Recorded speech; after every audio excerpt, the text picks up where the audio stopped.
Gênesis capítulo 6, versículos de 1 a 10. Nos diz assim o texto da palavra do Senhor. Como se foram multiplicando os homens na terra, e lhes nasceram filhas, vendo os filhos de Deus, que as filhas dos homens eram formosas, tomaram para si mulheres, as que entre todas mais lhes agradaram. Então disse o Senhor: o meu espírito não agirá para sempre no homem, pois este é carnal, e os seus dias serão 120 anos. Ora, naquele tempo havia gigantes na terra, e também depois, quando os filhos de Deus possuíram as filhas dos homens, as quais lhes deram filhos. Estes foram valentes, varões de renome na antiguidade. Viu o Senhor que a maldade do homem se havia multiplicado na terra, e que era continuamente mau todo o desígnio do seu coração.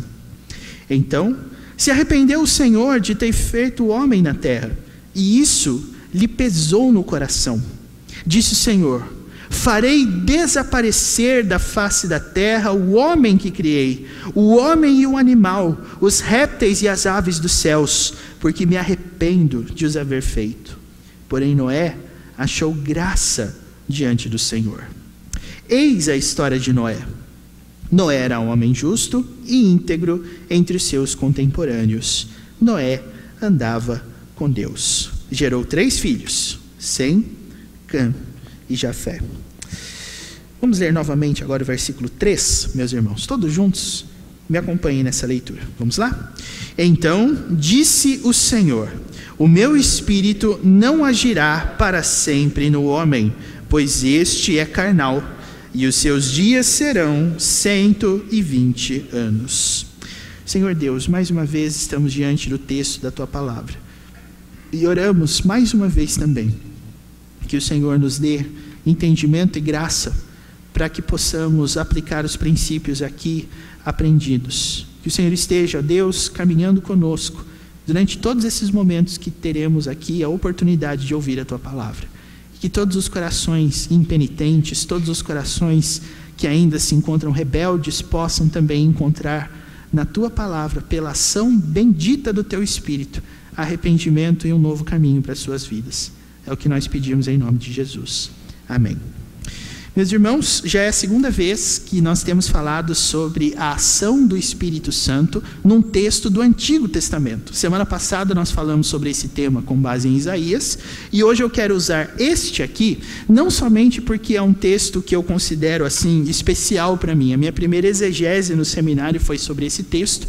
Tenho desde 2010, portanto, trabalhado continuamente nas coisas que dizem respeito a essas palavras, e eu gosto muito de olhar para o livro de Gênesis dessa forma, assim como também para todo o Antigo Testamento. O meu esforço aqui com você é mostrar que todas as vezes que nós falamos do Espírito Santo, nós não estamos pensando em tempos distintos da atuação dele no Antigo e no Novo Testamento, mas todas as bases da ação do Espírito Santo, conforme nós encontramos no Novo Testamento, podem ser vistas também no Antigo. E eu usei esse texto aqui em especial, meus irmãos, porque o livro de Gênesis é especial na palavra de Deus. Nós não podemos olhar o livro de Gênesis como sendo simplesmente a narrativa dos começos. Não é assim.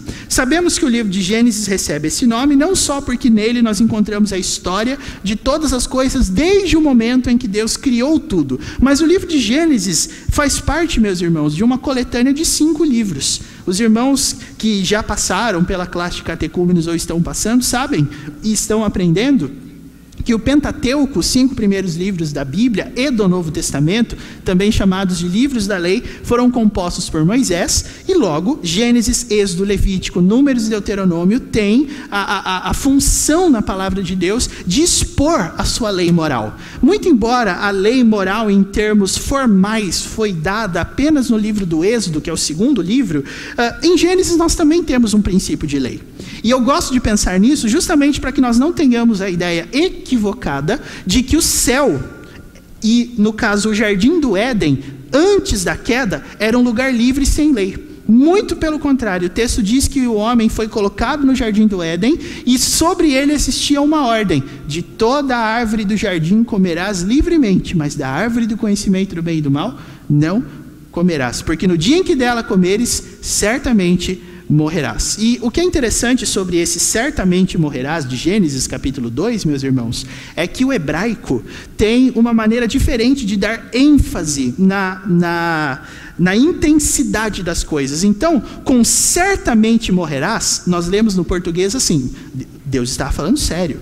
Então a morte seria uma realidade, não podemos duvidar. A ideia de certamente morrerás era que Deus, nós olhamos assim, lendo na língua portuguesa, não estava brincando quando ele disse isso. Mas no hebraico, meus irmãos, os termos na sua forma literal poderiam ser traduzidos assim.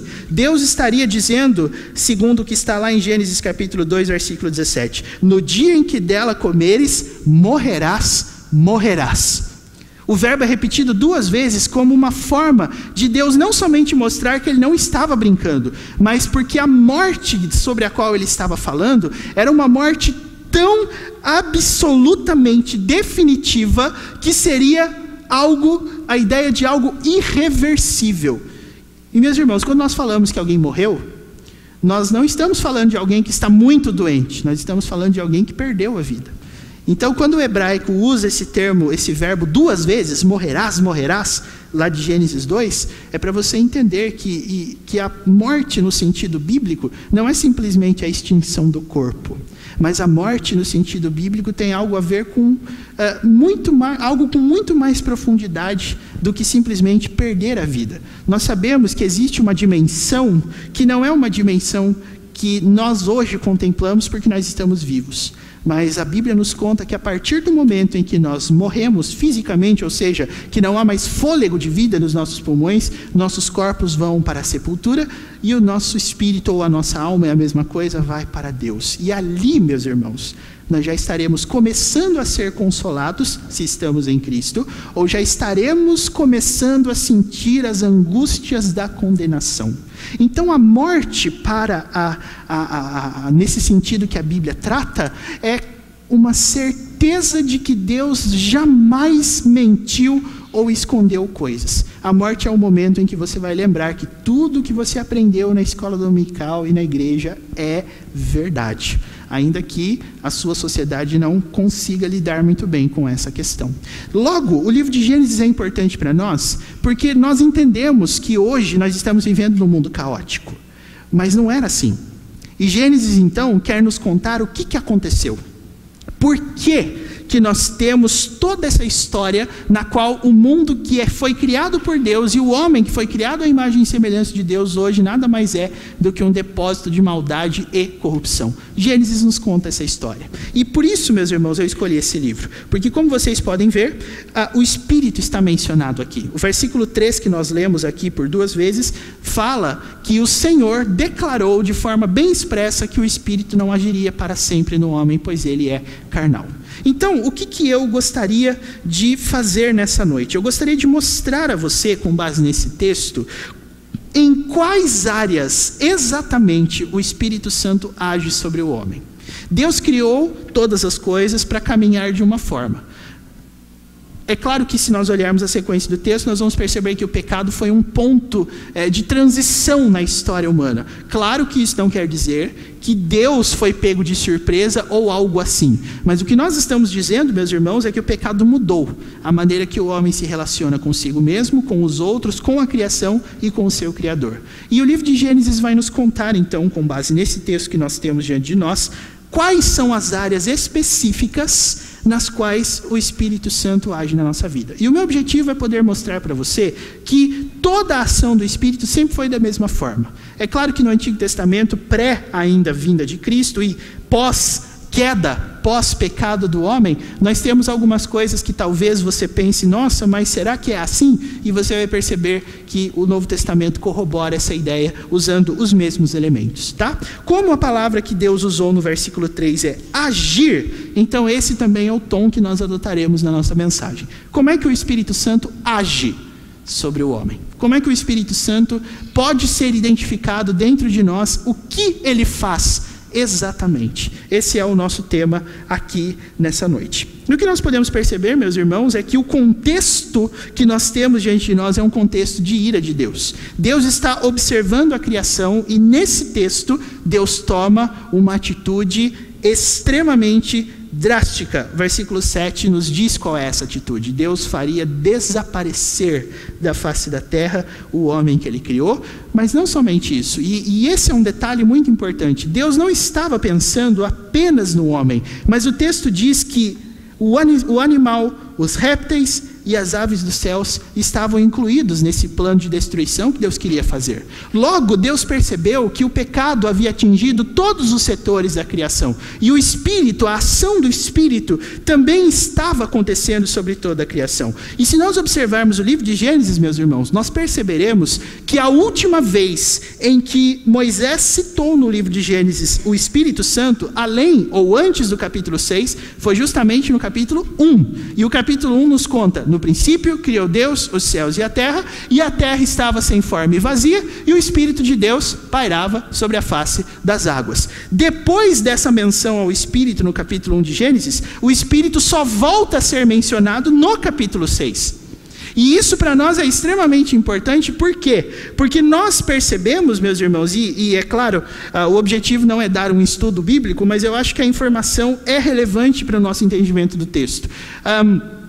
Nós temos que saber interpretar o que essas coisas querem dizer. E se você voltar lá para Gênesis 1:2, quando você vai perceber o Espírito de Deus pairando sobre a face das águas, às vezes algumas pessoas mais desavisadas vão olhar ali e vão pensar: tá, mas como é que existia água, sendo que não existia nada? E Deus não havia criado nem a luz ainda. Então, como que o Espírito pairava por sobre a face das águas, ou por sobre as águas, conforme está escrito aqui? Como assim?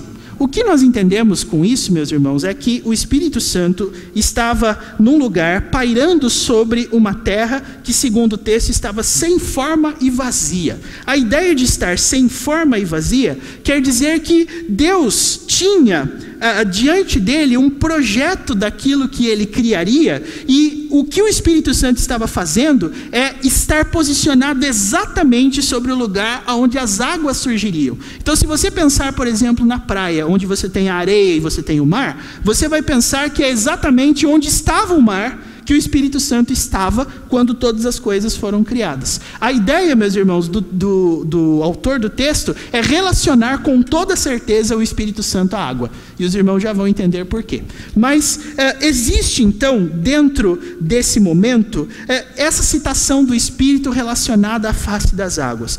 E o Espírito Santo é citado novamente no capítulo 6. E eu quero dividir, meus irmãos, esse capítulo aqui, esse trecho que nós temos, em 3 divisões, tá? Versículos de 1 a 3 a primeira, versículos de 4 a 7 a segunda, versículos de 8 a 10 a terceira, e nós vamos perceber então quais são essas 3 áreas nas quais o Espírito Santo age sobre o homem. Primeira área, e eu gosto muito de falar sobre isso, porque é muito elementar, mas ao mesmo tempo é muito despercebido. Nós temos uma ideologia sobre o Espírito Santo, meus irmãos, que é de atribuir ao Espírito apenas os atos grandiosos de salvação, de fé ou de conversão. Mas nós não estamos acostumados a achar o Espírito Santo no arroz e feijão de cada dia que nós vivemos. Nós não somos alimentados apenas com eventos especiais e com ocasiões especiais. Nós somos alimentados de forma básica pelo Espírito Santo, domingo após domingo, quarta após quarta, que são os dias de atividade aqui da igreja, mas nós temos uma rotina na igreja. Nós conseguimos identificar a ação do Espírito Santo num acampamento, num grande evento, numa conferência como essa que vai ocorrer aqui no mês que vem, mas essas ocasiões aqui onde nós estamos, é difícil para nós moldar os nossos olhos e os nossos ouvidos para entender o Espírito Santo no meio da normalidade. Mas, irmãos, a citação do Espírito Santo nesse ponto de Gênesis faz com que a gente perceba que, quando Paulo fala sobre se encher do Espírito Santo lá em Efésios, eu tenho certeza que ele está contemplando a criação. Eu já vou para lá, mas antes de ir para lá, veja comigo. O que está acontecendo em Gênesis 6?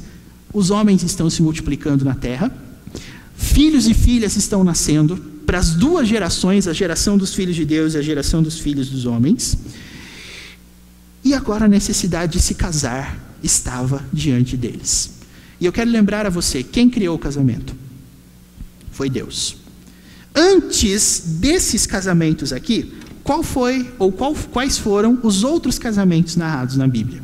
Nós vamos ter, além do casamento de Adão e Eva, é claro, nós vamos ter o casamento de Caim com a sua mulher, que gerou uma descendência, e depois nós vamos ter o casamento de Sete e da sua mulher, gerando outra descendência. Então, irmãos, se os irmãos perceberem a estrutura do livro de Gênesis, os irmãos vão perceber que após o relato da morte de Caim, ou melhor, da morte de Abel por Caim, em Gênesis 4, de 1 a 16, os irmãos vão perceber que do 17 em diante nós temos genealogias. Nós temos no 17 até o 26 a geração de Caim. Depois do capítulo 5, versículos de 1 a 32, os descendentes de Adão. E é claro, temos que entender isso para que nós entendamos o sentido dos filhos de Deus e das filhas dos homens em Gênesis 6. Porque olha, um segredo aqui, existem algumas pessoas que acreditam que os filhos de Deus são anjos e que as filhas dos homens eram seres humanos. Então, Gênesis 6 estaria contando para nós um casamento de um ser espiritual, que seria um anjo, os anjos de Deus se casando com as filhas dos homens e tendo filhos. É uma das interpretações que é conferida a esse texto, porque quando você lê lá o livro de Jó, você vai perceber Jó dizendo assim: no dia em que os filhos de Deus foram se apresentar perante Deus, Satanás estava lá entre eles. É claro que naquele contexto os filhos de Deus querem dizer os anjos, mas aqui nós queremos provar para você que não. E eu quero provar isso colocando diante de você a estrutura de Gênesis. Gênesis 4, de 17 a 26, conta para nós a descendência de Caim. Certo? Agora, sabemos que Caim era filho de Adão e Eva. Correto? Quando você vê a genealogia de Adão no capítulo de número 5, você não vê nenhuma citação a Caim. Nenhuma. Caim não é contado como um descendente de Adão, com um detalhe. Quando você vê Gênesis 5 falando a respeito da genealogia de Adão, tem um detalhe interessante aqui. Versículo 1. Este é o livro da genealogia de Adão. No dia em que Deus criou o homem, a semelhança de Deus o fez. Correto? Aí olha o versículo 3 agora. Viveu Adão 130 anos e gerou um filho. Qual é o dado do texto? A sua semelhança, conforme a sua imagem, e lhe chamou e Caim. Percebeu o que o autor de Gênesis está querendo dizer? A geração de Caim é uma geração diferente, porque a geração de Caim foi aquela que deu origem a todos aqueles que desafiaram a Deus num primeiro momento no livro de Gênesis. E o autor quer que nós saibamos disso, porque quando Deus chega a decidir que ele vai derramar o dilúvio sobre a terra, ele veio os filhos de Deus e as filhas dos homens contraindo casamento. Então a ideia, meus irmãos, é que os filhos de Deus fazem referência aos descendentes de Sete e as filhas dos homens fazem referência às descendências de Caim. Com um grande detalhe, o primeiro filho que Caim teve, meus irmãos, se chamava Enoque. Esse é um nome bom na Bíblia. E é bom por quê? Porque o Enoque do lado de Caim foi, na verdade, o nome da primeira cidade da Bíblia. E aí eu quero perguntar para você, criar cidade é uma coisa ruim em si mesma? Não, mas tem um detalhe. Quando Deus amaldiçoa Caim pela morte de Abel, quais foram os termos da maldição? Os irmãos se lembram? Caim seria errante pela terra, ou seja, ele não teria residência fixa. Então quando ele vai lá e cria uma cidade, o que Caim estava querendo? Desafiar Deus. Então, a cidade que ele edificou se chamava Enoque. E aí, na descendência de Adão e de Sete, nós temos um outro Enoque, com uma diferença. Versículo 22. Andou Enoque com Deus. Então, eu acredito que o sentido das genealogias de Gênesis, nesse ponto do livro, servem exatamente para esse propósito. Os filhos de Deus, os descendentes de Sete, os piedosos, quando eles quiseram se casar, eles cometeram um ato falho. Eles foram para as filhas dos homens. E aí eu lhe pergunto, por que um crente procuraria um descrente para poder contrair casamento? Por quê? E a resposta que o texto dá, meus irmãos, versículo 2. Vendo os filhos de Deus que as filhas dos homens eram formosas, tomaram para si mulheres.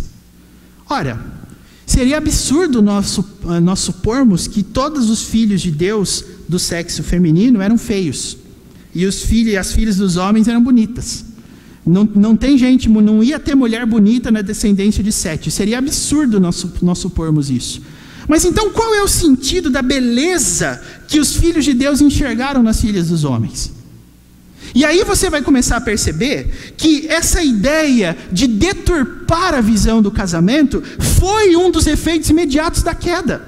Porque a partir do momento em que Caim se casou e a sua descendência começou a aparecer, um dos descendentes de Caim, chamado Lameque, capítulo 4, versículo 23 e 24, começou a se casar com duas mulheres, Ada e Zilá. Primeiro bígamo da história, descendente de Caim.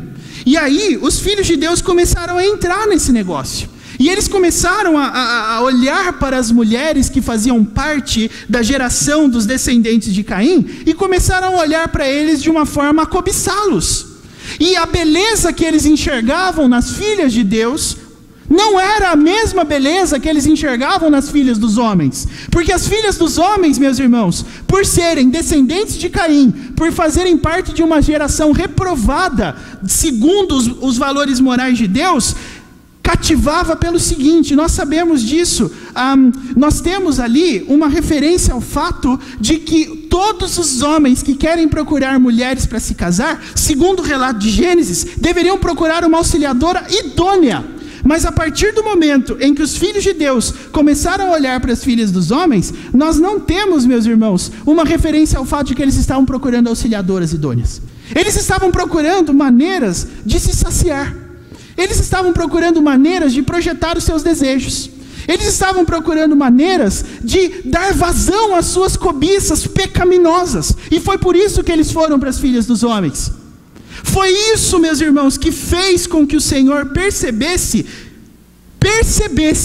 que o homem virou carnal. Então nós entendemos que o que Deus fez no versículo 3, de retirar a sua ação do Espírito sobre o homem naquele momento, foi a hora em que Deus olhou para tudo que estava acontecendo e chegou à seguinte conclusão: agora o homem merece ser abandonado, ser entregue totalmente aos seus próprios desejos. E aí a corrupção começou. Logo, meus irmãos, qual é o primeiro ponto em que nós podemos perceber a ação do Espírito Santo na vida dos homens? O Espírito Santo os guia por relacionamentos.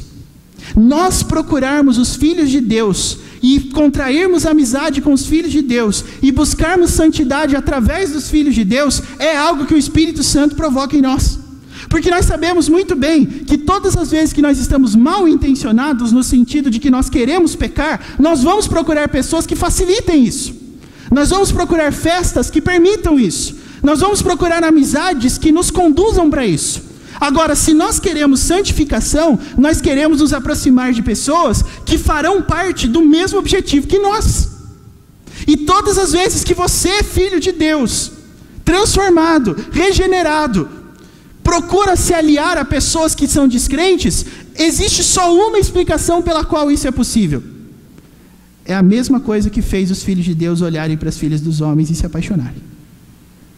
É uma beleza diferente, porque não é uma beleza com atributos moralmente físicos. E eu digo a você o seguinte: se você fosse definir uma pessoa bonita na sua cabeça, eu garanto que nós não chegaríamos a uma conclusão só. Porque os biotipos são diferentes, os apreços, a cor de cabelo, cor de pele, todas essas coisas são diferentes. Há quem diz que o cabelo X é bonito, há quem diz que o cabelo X é bonito, há quem diz que o cabelo Y é bonito, e há quem diz que sem cabelo nenhum é mais bonito ainda. Então você tem opiniões diferentes no que diz respeito a físico. É por isso, meus irmãos, que o sentido da beleza aqui não era uma beleza física. O que os filhos de Deus acharam nas filhas dos homens tem a ver com essas projeções de desejos pecaminosos que somente elas poderiam facilitar para eles. E é isso, meus irmãos, que fez Deus retirar a sua ação. É isso que fez com que Deus olhasse para o homem e chegasse à conclusão: ele é carnal. Porque agora até a maneira que se ele relaciona mudou. E aqui, é óbvio, já que eu toquei nesse assunto, eu vou ter que responder essa pergunta. Mas então, pastor, eu não posso ter amigos descrentes? Aí eu pergunto para você: dá? Dá? Tente ser amigo de um descrente. Dá? Porque vai chegar um momento em que ele vai perceber e você vai perceber que os seus pensamentos são diferentes. Então a amizade vai se desenvolver, vai se fortalecer quando ele aceitar os seus princípios ou você aceitar os dele. Nós somos chamados para influenciar gerações, meus irmãos. Agora, a amizade já é um ponto diferente, porque a amizade é o seguinte: a amizade são interesses em comum. Se você convive lá com pessoas que gostam de jogar bola como você forma um time e joga bola, mas isso não é amizade. Se você gosta de comer pizza, você reúne lá com as pessoas que gostam de comer pizza e come a pizza, mas isso não quer dizer amizade. Se você gosta lá de um determinado seriado e você conhece pessoas que também gostam, você junta a turma, assiste o seriado e beleza, mas isso não é amizade. Segundo a Bíblia, a amizade é uma intimidade de alma, que era exatamente a amizade que Davi tinha com Jonatas. A Bíblia diz que Jonatas e Davi se olhavam e eles diziam um para o outro: eu amo você como se fosse a minha própria alma. Inclusive tem alguns cabeçudos que tentam dizer que isso era uma prova de que Davi e Jonatas tinham uma relação homossexual. Mas o que a Bíblia diz é diferente. A Bíblia diz que eles tinham intimidade, por quê? Porque eles pensavam igual. Amizade, meus irmãos, é harmonia de pensamento. Quando você diz, eu sou amigo dele, é porque eu concordo com ele. É porque os lugares que eu vou, ele vai. É porque os lugares que ele vai, eu vou. É porque as coisas que ele faz, eu faço. Esse é o sentido. E sabe quem é que leva você para uma comunhão onde Deus vai ser exaltado e glorificado? Adivinhe quem é? É o Espírito Santo. Você pode perceber o Espírito Santo agindo na sua vida quando ele tem te aproximado dos filhos de Deus. Porque é ali, meus irmãos, que Deus está. Deus não está com a geração de Caim. Deus está com a geração de Sete, ou seja, com os filhos de Deus. Você pode perceber a ação do Espírito na sua vida quando seu coração começar a ser inclinado a partir da ideia de que você precisa se fortalecer com os filhos de Deus. E aí eu lhe pergunto uma coisa: tem sensação pior do que se sentir sozinho? A sensação de se sentir sozinho, meus irmãos, é interna. Depois ela é externa. Quando você se sente sozinho, a pior coisa que acontece é que lá dentro de você não consegue encontrar alegria, você não consegue encontrar satisfação, e pior ainda, você não tem a quem recorrer numa hora dessa. É nessa hora, por exemplo, que Davi, escrevendo o Salmo 51, que é um salmo justamente de arrependimento, por causa do ato de adultério que ele havia cometido, ele vai dizer: Senhor, não retira o teu espírito. Não retira o teu espírito de mim. Eu não quero ficar sozinho. Eu não quero ficar só comigo. Eu não quero os meus pensamentos. Eu quero transformação. Davi ora assim: cria em mim, ó Deus, um coração puro e renova dentro de mim um espírito inabalável. Meus irmãos, a ação do Espírito Santo nos conduz para a comunhão dos santos. Porque os santos querem santidade, assim como você. E é só você perceber o que de Espírito Santo existe nos meios nos quais você está. Os amigos que você tem são exatamente a força que nós precisamos para fazer o que é bom, mas também para fazer o que é ruim. É só você um dia testar da seguinte forma: se um dia você estiver chateado com alguma coisa da igreja, por exemplo, e você for conversar com um amigo seu que também está chateado, o que ele vai dizer para você? Olha, rapaz, eu já vivi a sua vida e eu já desisti desse negócio há muito tempo, então se eu fosse você, eu desistia também, porque você vai ser muito mais bem sucedido se você desistir, porque eu também desisti. Agora, se você for procurar um crente falar isso, ele vai falar: rapaz, para com isso. Ou se ele for um pouquinho mais linguarudo, ele vai falar: toma vergonha na cara, vagabundo, muda de vida. Que história é essa? De sair da igreja desanimado? Peraí. Eu acho isso interessante, irmãos, e essa deve ser a vantagem, por exemplo, de ser um pastor itinerante como o reverendo Abelardo, que veio aqui algumas semanas atrás falar sobre o trabalho dele. Eu até achei que aqui ele estava comportado, viu? Até falei para ele depois que ele foi embora. Porque uma vez, meus irmãos, eu estava ouvindo o missionário Abelardo falar lá na igreja central, na época eu era de lá. Ele olhou para os irmãos, olhou para a igreja, olhou para o pastor, olhou para todo mundo e ele falou assim: olha, eu sou missionário, então eu abri comunidades, e nas comunidades que eu abri você só tem prostituta e caminhoneiro. E às vezes eu fico me perguntando o que é mais difícil: uma igreja que só tem prostituta e caminhoneiro, ou uma igreja normal que nem essas nossas aí? Aí ele virou e falou assim: eu acho que a igreja de vocês é mais difícil. Rapaz, pensa. Se fosse o pastor da igreja pregando isso, eu acho que no mês seguinte ele já não pregava mais. Mas ele foi lá e falou. Aqui ele não disse nada disso. Mas imagina se ele tivesse dito. Imagina você olhando e falando assim, quer dizer então que eu, a minha pessoa, eu sou pior do que uma prostituta que está frequentando igreja? Eu sou pior que caminhoneiro? Irmãos, imagine se ele tivesse falado um negócio desse aqui. E para ele é fácil, né? Ele veio, falou e foi embora. Quem lida com as coisas aqui é quem fica, né? Você já imaginou eu ouvindo coisa assim? Pastor, que história é essa dele vir aqui e falar um negócio desse, não sei o que lá, não sei o que lá, não sei o que lá. Mas, meus irmãos, aqui, obviamente, eu só citei esse exemplo, não para criticá-lo, mas para dizer, às vezes nós precisamos ouvir essas coisas. E quem é que vai dizer essas coisas para nós? São as nossas amizades que creem em Deus. Quando a gente procura amizade do descrente, até por causa do contexto que existe no nosso país hoje de tolerância, né? A gente procura um amigo descrente, e aí o descrente fala assim, não, tem que respeitar, tem que aceitar, tem que fazer, tem que acontecer. Então, se você está triste, então sai. Então, tá certo, tira uma folga, faz alguma coisa lá, não precisa ir sempre, vamos dar um tempo. Aí, se você vai procurar o crente fala assim, quer sair da igreja? Que interessante, por que você quer sair da igreja? Para de frescura. E a gente sabe quando a gente está de frescura, mas ao mesmo tempo a gente não gosta de ouvir que a gente está fazendo frescura. Então, irmãos, observe, Deus chega à conclusão de que o homem é carnal quando ele vê os filhos de Deus e as filhas dos homens se relacionando. E ele diz, isso está errado. A motivação do relacionamento está errada. E é exatamente isso que nós podemos perceber. Quem é que guia você pelos relacionamentos que agradam ao Senhor? É o Espírito Santo. E aí, lembra que eu falei de Efésios 5? Se você ler Efésios 5, quando Paulo fala lá no versículo 18, que é para nós nos enchermos do Espírito Santo, qual que é a primeira coisa que Paulo diz que nós devemos fazer na qualidade de pessoas que buscam ser cheias do Espírito Santo? Comunhão. Nós temos que falar entre nós com salmos, nós temos que criar gratidão, e nós temos que sujeitar uns aos outros no temor de Cristo. Ou seja, o crente que é cheio do Espírito Santo olha para um outro crente cheio do Espírito Santo e diz, a sua opinião é importante para mim. Então eu quero te ouvir. Então eu quero saber o que você pensa. Agora, qual é a opinião corrente de hoje? Eu não quero saber o que você pensa.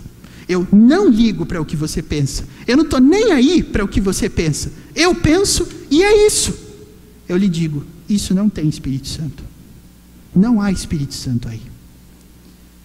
Segunda coisa, meus irmãos, que nós percebemos, os versículos de 4 a 8 nos conduzem agora para uma segunda parte do texto. E, obviamente, nós temos aqui algumas coisas que nós precisamos explicar também muito bem. E só nesse primeiro ponto eu já gastei quase todo o tempo que eu tenho, então eu vou tentar correr para não ficar extremamente monótono e cansativo, até porque alguns já estão quase dormindo. Então, o que nós podemos perceber o versículo 4 fala que haviam gigantes na terra.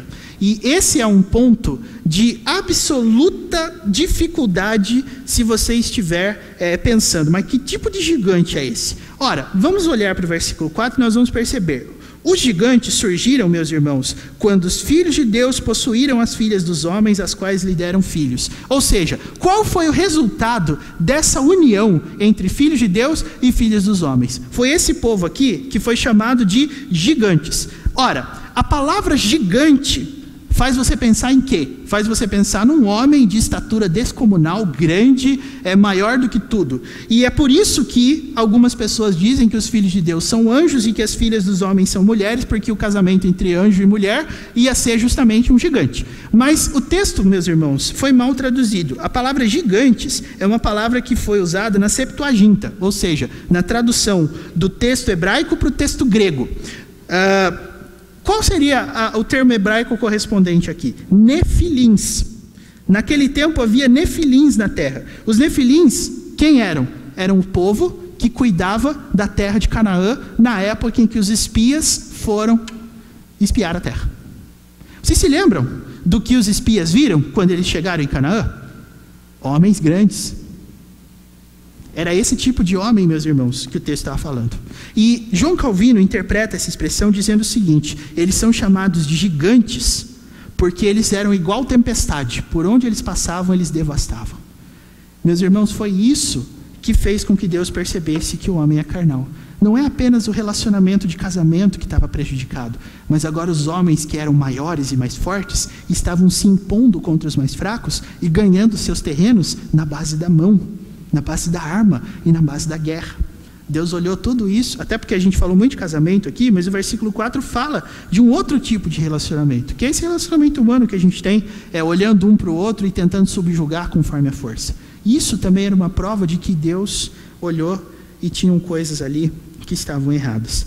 Meus irmãos, eu vou fazer o seguinte: eu não vou continuar, porque senão eu tinha muito mais coisa para falar, e o meu esbocinho aqui está disponível, inclusive, já no aplicativo, depois os irmãos vão poder ver, mas eu vou encerrar por aqui, vou continuar semana que vem, porque o que eu tenho a dizer talvez vai prestar mais atenção em mais alguns termos, então fiquem apenas com esse primeiro ponto. A ação do Espírito Santo é nos relacionamentos. As outras duas a gente fala semana que vem, porque senão os irmãos só sairão daqui amanhã, tá bom? Então vamos encerrar desse jeito, eu acredito que é melhor, para que a gente não se prolongue muito. Vamos ficar então, meus irmãos, com essa aplicação. E eu quero, já que estamos encerrando, antecipar o seguinte para você. Nós precisamos começar a pensar que o nosso amor a Deus, como eu falei de manhã, não é vertical. Nosso amor a Deus não é manifestado e provado verticalmente. Ou seja, eu não provo que eu amo a Deus declarando que eu amo a Deus. Eu não digo assim: Deus, eu te amo. Porque Deus é manifesto, meus irmãos, segundo a Bíblia, na igreja, na comunhão.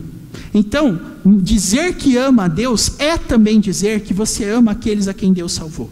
E é por isso que a igreja é tão importante. A igreja reúne todos aqueles que, com base na ação do Espírito Santo, buscam relacionamentos que conduzam à santidade.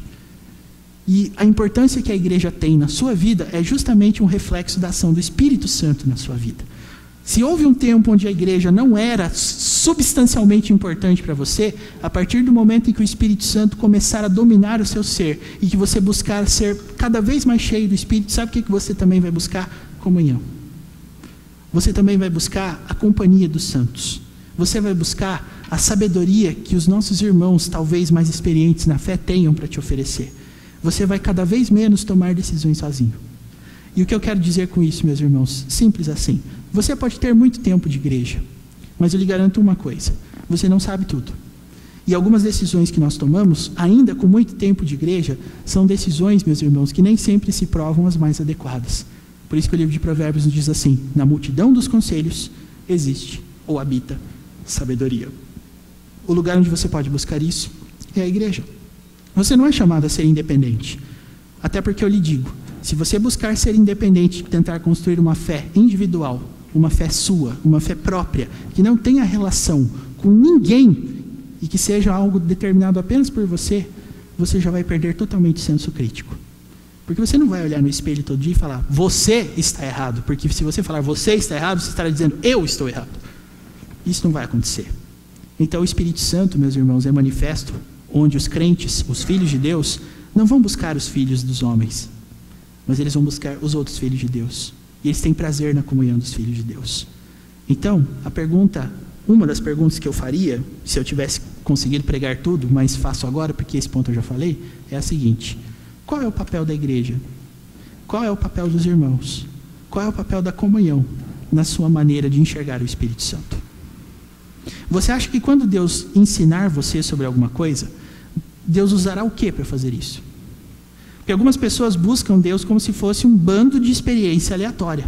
Ai, Deus, me fala o coração. Aí a pessoa acha que Deus vai fazer mais ou menos assim. Ele vai pegar uma parede branca lá da sua casa e vai escrever com o dedo assim: Menê, Menê, Tekel e Parsim, igual ele fez com Daniel. Ou então ele vai falar assim: é porque você vai sair de casa e bum, vai bater em alguma coisa que... Deus está falando comigo. Não, irmãos, Deus vai usar a igreja. Hoje pela manhã nós pudemos tratar disso, que foi uma pergunta feita. Quando a Bíblia diz lá: eu nunca vi o justo mendigar o pão, isso é um reflexo do cuidado que Deus tem sobre os seus filhos usando a igreja? Com certeza. Deus não vai fazer um recurso aparecer para você, uma ajuda aparecer para você assim, do nada. Deus vai usar quem? A igreja, para fazer isso. Então tudo que Deus faz na terra é por meio da igreja. É por meio dos santos, é por meio dos filhos de Deus. Viva longe dos filhos de Deus e você vai se enfraquecer na fé até o ponto de desviar-se totalmente. Porque os filhos de Deus têm uma prática muito irritante, mas muito efetiva: a admoestação. E é isso, meus irmãos, que o texto nos ensina. Deus olhou e viu que a coisa estava complicada quando os filhos de Deus começaram a procurar os filhos dos homens. E eu quero lembrar você de uma coisa: um convertido não é igual a um descrente. Não é. Não tem absolutamente nada a ver. Porque se você for daquelas pessoas assim que diz que é tudo a mesma coisa, quem vai na igreja e quem não vai, lhe falta o Espírito Santo. E a minha oração diária, meus irmãos, é para que Deus enche os nossos corações e nos dê paixão por Ele e pela igreja. Como diria um professor meu do mestrado, o reverendo Weber Júnior, que é um motivo pelo qual você deve amar a igreja: Cristo amou. Você ama Cristo? Então você ama a igreja porque Cristo a amou e derramou o seu sangue. Isso nos basta. Amém.